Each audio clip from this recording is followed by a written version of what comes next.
বাঁকুড়া জেলার ইন্দাস ব্লকের এই মির্জাপুর গ্রামের 7টা পরিবার রয়েছে। এখানে বাড়ির যে বড় বৌমা তিনি দেবী রূপে পূজিত হচ্ছেন। এই পূজা প্রায় 40 বছর ধরে হয়ে আসছে। দেবীর স্বপ্নাদেশ নিয়েই এই পূজা কিন্তু শুরু হয়। স্বাভাবিকভাবে এই পূজার প্রতি যে একটা মানুষের উন্মাদনা বা শ্রদ্ধা সমস্ত কিছুই কিন্তু যাবতীয় নিয়মকে মেনে এখানে কিন্তু পূজিত হয়ে আসছেন দীর্ঘদিন ধরে। এই দেবীকে ওখান থেকে নিয়ে আসা হয়।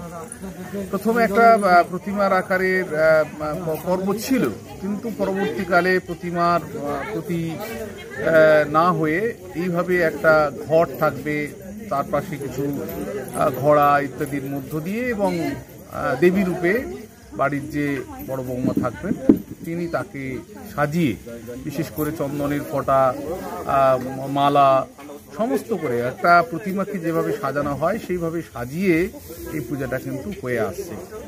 প্রায় 3 থেকে 4 ঘন্টা ধরে যে পূজা হয় সেভাবেই তিনি কিন্তু দাঁড়িয়ে থাকেন। তো এটা একটা অলৌকিক পর্যায় ছাড়া কখনোই কিন্তু সম্ভব নয়। তো সেই বার্তা নিয়েই কিন্তু আজকে একেবারে সিদ্ধ মতে যে কালী পূজা, সেই পূজা কিন্তু হয়েছে। পৈতৃক আমাদের মোটামুটি বরাবরই পুজো হয়। আজকে ধরুন 39-40 বছর ধরে এই চলছে আমাদের এই পুজো। মানে আমার মা, মানে মাকে পুজো করা হয়, আমরা এটাই জানি। মানে আমাদের কালী, মানে আমাদের ফ্যামিলি সবাই এটাতেই সন্তুষ্ট।